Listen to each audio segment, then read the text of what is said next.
আর একটা ফুল নিলে না তেমন কিছু হবে না, কিন্তু আর বোনটা আজকে দুটো ভাত খেতে পারবে। ভিক্ষা করার আর জায়গা পাস না, ফুলের নাম করে ভিক্ষার নাটক করিস। ভাগ কিন্তু ভাগ।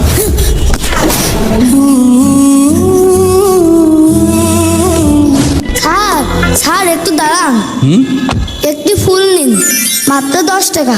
এই এই রাত দুপুর বেলা তুই ফুল নিয়ে বের হয়েছিস? সর কিন্তু সর। স্যার রাগ করবেন না, যদি এই ফুলগুলো না বিক্রি করতে পারি তাহলে আমার বোনটা আজকে না খেয়ে রাত্রি ঘুমায় পড়বে। তোর বোন খেলো কি খেলো না তাতে আমার কি? বিরক্ত করিস না, সর। যত সব ঝামেলা। কি হলো ওখানে? স্যার একটা ফুল নিলে না তেমন কিছু হবে না, কিন্তু আর বোনটা আজকে দুটো ভাত খেতে পারবে। ভিক্ষা করার আর জায়গা পাস না, ফুলের নাম করে ভিক্ষার নাটক করিস।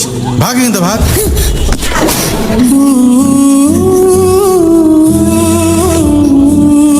স্যার আমি ভিক্ষা করি না, আমার বাবা মা কেউই নেই, ছোট বোনটাকে আমি মানুষ করি।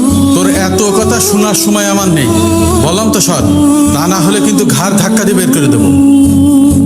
আচ্ছা স্যার রাগ করবেন না, আমি চলে যাচ্ছি।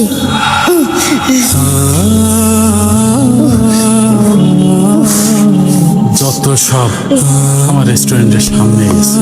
না, ছেলেটার সাথে তো অন্যায় হলো। এই ছেলে, ভিতরে আসো, আসো আসো। তোমার এই ফুলগুলো আমি নিয়ে নিলাম, এখানে রাখো। সব ফুল নেবেন স্যার? এত ফুল নিয়ে আপনি কি করবেন? তোমাকে সেটা ভাবতে হবে না, আজকে তোমার সব ফুল আমি কিনে নিলাম। স্যার আপনি অনেক ভালো মানুষ, আল্লাহ আপনাকে ভালো রাখুক। আচ্ছা খোকা, এত রাত্রে তুমি যে একা একা ফুল বিক্রি করছো, তোমার বাড়িতে কেউ নেই? বাবা মা? আমার বাবা গত বছর অসুস্থ হয়ে মারা গেছে, আর মা তার কিছুদিন পরে মারা গেছে। তাহলে তোমার আর তোমার বোনের দেখাশোনা কি করে? কার সাথে থাকো? কেউ নেই স্যার, আমি এতিম। একটা ছোট বোন আছে, ওকে নিয়ে ভাঙা ঘরে থাকে।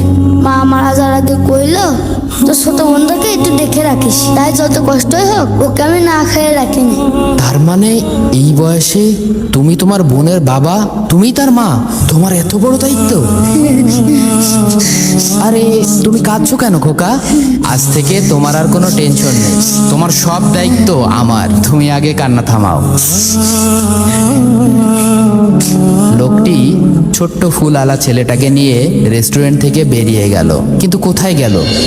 খন্দকার ভাই, একটু আগে ওই ফুলওয়ালা বাচ্চাটার সাথে যে আচরণ করলেন, এটা দেখে খুব কষ্ট লাগলো।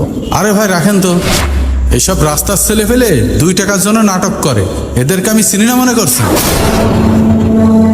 ভাই, ছেলেটা এতিম, ওর বাবা মা কেউ নেই, ওর ছোট বোনকে নিয়ে ওই বস্তিতে থাকে। এটা আপনার কাছে নাটক মনে হয়? আরে ভাই, এতিম হলেই বা আমি কি করব? সবার দায়িত্ব কি আমাকে নিতে হবে নাকি? দায়িত্ব নিতে হবে না ভাই, কিন্তু একটা এতিম বাচ্চার সাথে এমন কঠিন আচরণ করা কি ঠিক? কঠোর ব্যবহার আবার কি? ভাই, আল্লাহ পবিত্র কোরআনে বলেছেন, তুমি এতিমের প্রতি কঠোর হইও না। এই ব্যাপারটা কি আমরা ভুলে যাই?